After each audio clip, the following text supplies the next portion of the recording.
they're particularly worried about the road situation, the road rehabilitation, and in fact drainage. I understand there was also a problem of developers preparing lands and not meeting the law in terms of what they're supposed to do. Well, this is the biggest problem. I've always said that St. Lucia is the only place that I know of where a developer, a private developer, would go into something like this and go into a development, and the roads go in last, because they say if it goes in as it should at the beginning of the project, that it will get damaged unduly as a result of the heavy equipment. But the roads, I mean, the roads in Gros Islet are appalling, and I think everybody sees the roads in Gros Islet through the eyes of the main road that takes the one main road. Yeah. But then when you go into some of the subsidiaries, so what do you say? What do you say to those people, considering the Labour Party government has been in office? What do you say to that? Well, that I will ensure that the laws are strengthened so that this sort of thing doesn't happen again. I believe that there needs to be a tightening of the inspection process to ensure that developers Why hasn't it been? Well, it's just one of those things that currently exists. In the interest of time, we're going to get some calls. What would you do, what would you recommend about the police and so on? Crime. Do you see the problem of crime as being the first problem with it as being the police?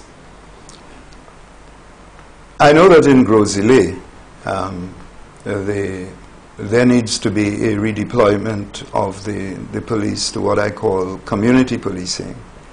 And I'm heartened by the fact that in discussions that I have had with at least one of the new British police officers, that this is the plan of action. Of course, Gros Islet has since been upgraded to a division, and that has helped because it is now manned by a superintendent.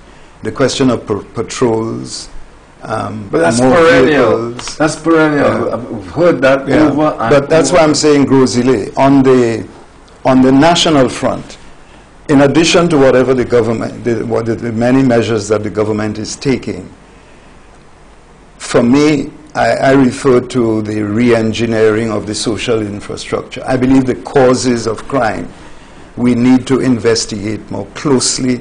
We need to look at that structure, that family structure. We need to look at the schools in particular and find out. I mean, I gather in speaking to teachers and so on, that they're concerned. I mean, you have heard about the children, a lot of children coming to school. You have heard of children who are coming to school with knives and forks and anything that they can find. Not knives and forks. Yeah. They come with knives and other weapons. And other weapons. Now, why is that? What is responsible for that? Is part of the reason the fact that there may be unemployment, the single mothers not being able to work? Why has there been no emphasis on causes of crime, the cause of crime per se? I mean, you don't have halfway homes. There's hardly any rehabilitation going on at Bordelais. Counselors, what there are, I mean. And in fact, as I speak, I think of Masad. What are you going to do about Masad? What would you like to see done about Masad? Well, that's an atrocity. I would like to find something else to do with it. I think there needs to be a complete rethink of I think the Prime Minister said that there was going to be. But yeah. I wonder. But the causes of crime, I know that there is a provision in our manifesto for that. Yeah. We have a call, Mr. Stanton. Okay. Talk to me. Good evening, Rick. Hi. You look absolutely stunning in this Thank black you. and white tie. You like my tie? Oh, yes, I do. Okay. Rick, earlier on you commented about the change in the whole campaign style and everything. You've obviously observed that too. Yes, I have. Yeah. But I want to add my take on that. Go ahead. I just want to say that the electorate is a more hip electorate. A what? A more hip. Yeah. More hip electorate? A younger electorate.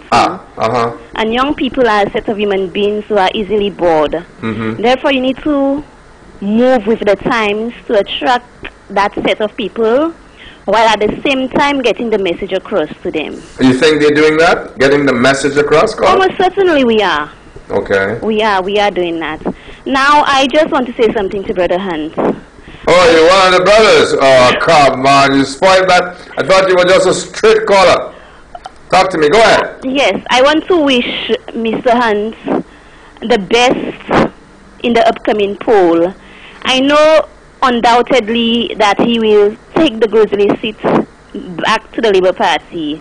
And I'm absolutely convinced that the electorate of Grizzly are well pleased with Callers, Mr. Hunt. I love your voice and everything, but don't make the plug too long because I want people to ask questions. Yeah, most certainly. Okay. I am certain that the electorate of Grizzly are proud of Mr. Hunt and that his track record will convince these people of his ability to represent them. All right. Can I say something that I'm a little disappointed that you complimented Rick on a black and white tie? She's smart. That's because she was going to make a long speech. Carla, that's because you were going to make a long speech and you didn't want to cut you off, right? No, most certainly You not. like the tie. You like the tie. I love that tie. It's a class tie. Of course As it opposed to what my guest is wearing there.